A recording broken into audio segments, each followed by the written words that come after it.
we misconstrue that we were bred. I don't want to get too far off the subject, but it does have a lot to do with love too, and how we have these misconceptions.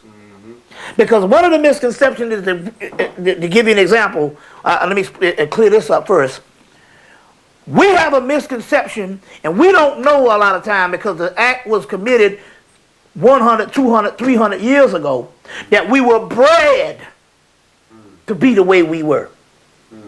You see, to be the way we were. Now this is all in line when it comes to black male and female relationship, or male and female relationship, because some of the biggest male chauvinists are women, because they have been given a set of patriarchal ideas. They were bred in them based on the society, and they view women from a patriarchal concept, or a male chauvinist concept. You see what I'm saying? And that's why women are the fastest to turn against each other. And why is this? It's still a victim of a patriarchal society, because a woman has to have it's based on competition. She's constantly have to compete with the man based on looks, based on this. You see what I'm saying? Based on social aspect, classism, and different things like that. You see? So it all comes together. You see, on that particular level. Well, we got through the questions, and on that note, we're going to take a brief break, and we will be back with some more about love. Peace. All right.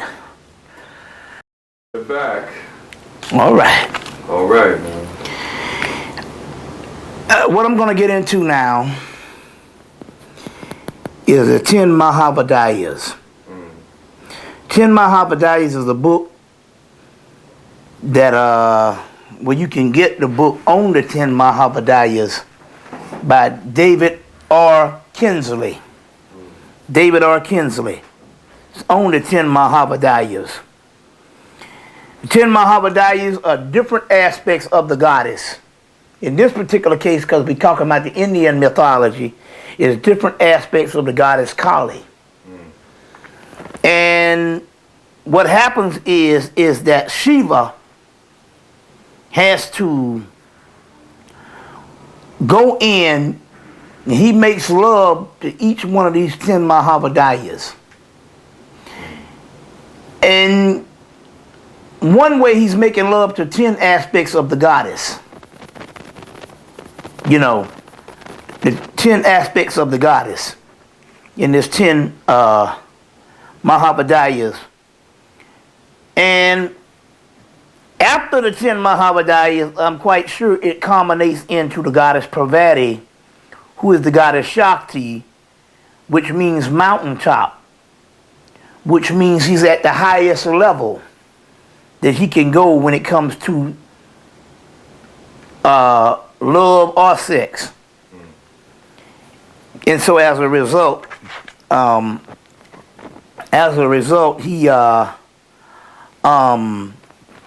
he basically is on this particular level that he's at the mountaintop, he's at the peak, he's at the pinnacle, and at the meridian point, the apex of the height of love. In my own situation, I did that. It ended up being 12 different energies. All of those very special. But between the first one, which was the passionate aspect of the love affair, and what's going into what will finally be the 13th aspect, which will be which is a key number, 12 signs of the zodiac. So I don't know whether it was 12 or 10. I know it's 10 in the mythologies. Between the first one and the 13th one is he experiences all aspects of the goddess. And all aspects of the goddess. And as a result, when he's ready for number 13, he finds out that number 13 is the combination of all the other ones. So all the other ones are in the number 13, in the 13th one. So this is almost like graduation point. Graduation point. I say that in to say that to learn a little more about the goddess energy and the love as well as the sexual aspect, you need to get that book, David R. Kinsley's book, The Secret Goddess. Now, the 10 Muhammad Ayahs is the name of that book. Next, we're going to get into this particular book, Sex, Magic, Tantra, and Tarot, by Christopher Hyde, Ph.D., and Lon Milo Duquette.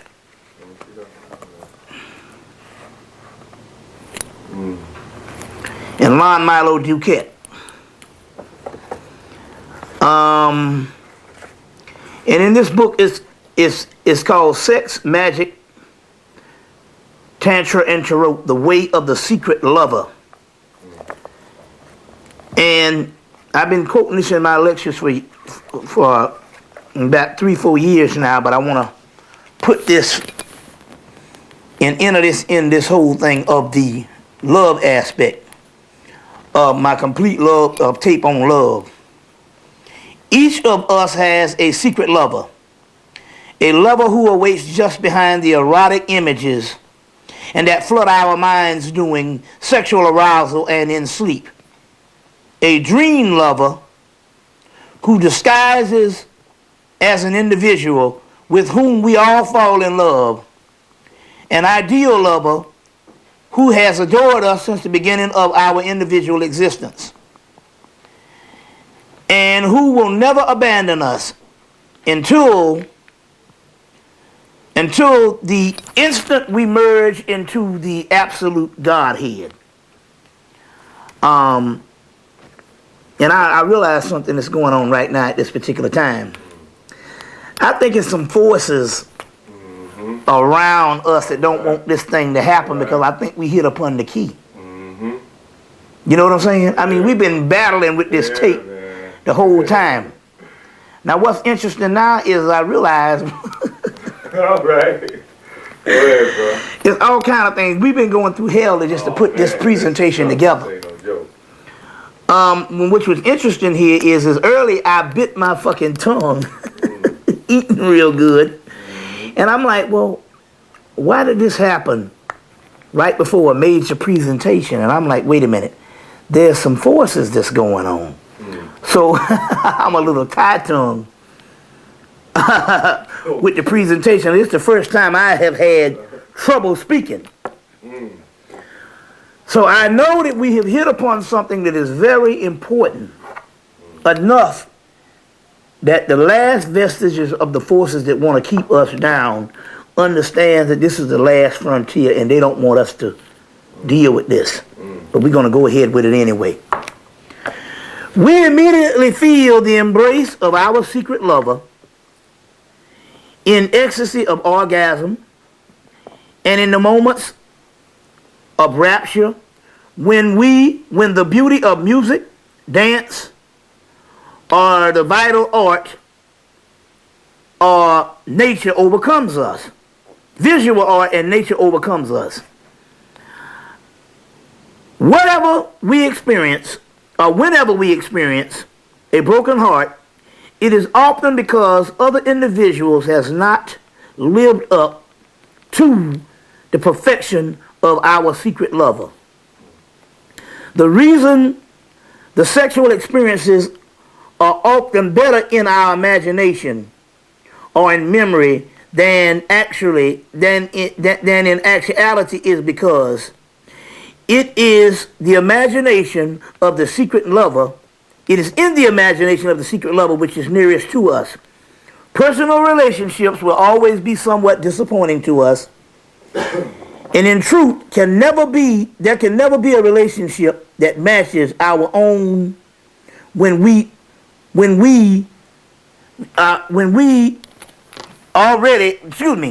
matches the one we already have with our secret lover.